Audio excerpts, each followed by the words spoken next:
Hey everybody, in this video we are going to evaluate or find the exact value of the tangent of 9 pi. One thing to point out is when the directions use the word exact versus approximate. When they use the word exact, it's implying that your answer will have a radical in the answer, and that's as far as you're going to go.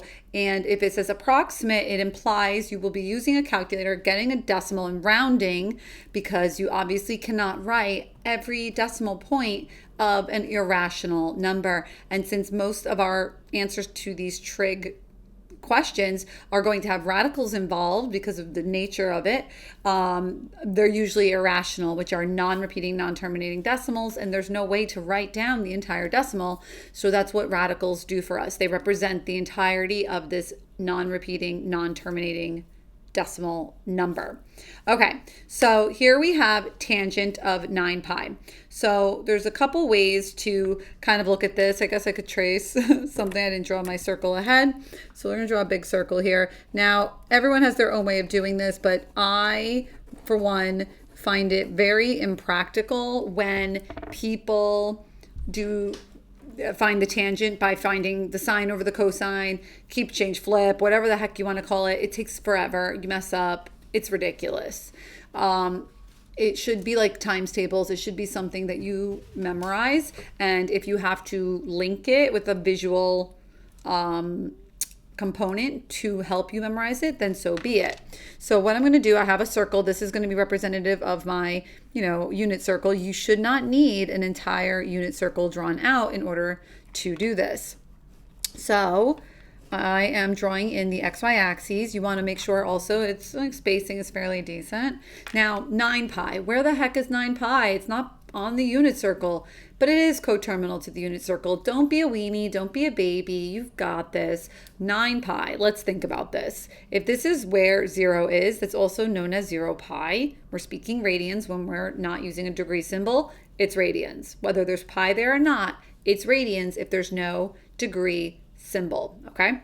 So if that's 0 pi, I hope we all know that this is pi, as the entire circle is 2 pi. One way to remember the entire circle is 2 pi is to think about the formula for circumference from geometry, which is 2 pi, the whole circle, times r, the radius.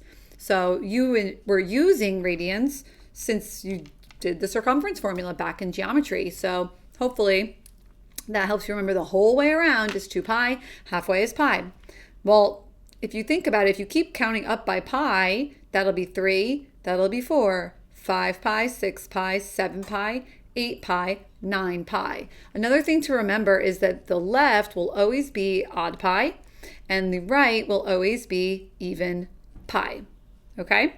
So here we are right over here. Now, if you want to do the sine over the cosine, I mean, go for it. I just often see people mix up 0 over 1 versus 1 over 0, and I don't want you to be that person. If you do it that way, 0 over 1, I want you to remember, is okay, and that equals 0.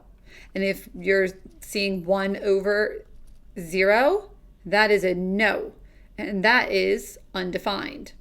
Now, not only do people not remember this aspect of it, people also, time and time again, you make it all the way to pre-calculus, you can do all this other math, and I ask you, what's the ordered pair of this spot? And people tell me 0, 1. I ask them, what's this? They tell me 1, 0. You're lying. You're lying. Okay, so this spot here is 1, 0. This spot here is 0, 1. It's just a lot of places that people are making mistakes, okay? That makes this ordered pair right over here, negative 1, 0. And if we know that there's your x, there's your y, and we know tangent is equal to sine of 9 pi over the cosine of 9 pi. Well, what's the sine of 9 pi? The sine of 9 pi, the y value, is 0 over negative 1. Now, I just used 1 as my example for these, but it could be negative 1. So that's okay. So that is 0. All right, so the answer is 0, right? Now, I'm not a fan of this way. I remember the tangent on the left and the right is 0. That's it, okay? Tangent on the sides is 0. On top and bottom is undefined. I have a whole thing about Tan, the meditating man. I probably have it in a video somewhere. I'll look for it, and if I do, I will try to attach it at the end of this video in the description box. I don't know if I know how to do the other thing where you put it on the screen. I'll try. But my whole little story about Tan, the meditating man, to help us remember. But Tan, he's a meditating man. His hands on the sides, meditation little circles. That's 0. Top and bottom, he clears his mind while he's meditating. Nothing here is defined, and he's not defining the people on the planet. He's being judgment free, no defining, undefined on top and bottom. All right, ridiculous. Sorry. Okay, there's more to his little journey and how he remembers others. I'll save it for a different video. Maybe you saw it in a video prior to this. But that is really all you have to remember if you know it that way. It's on the side, it lands at either of those spots. Then, in fact, the answer is indeed equals 0. And that's it.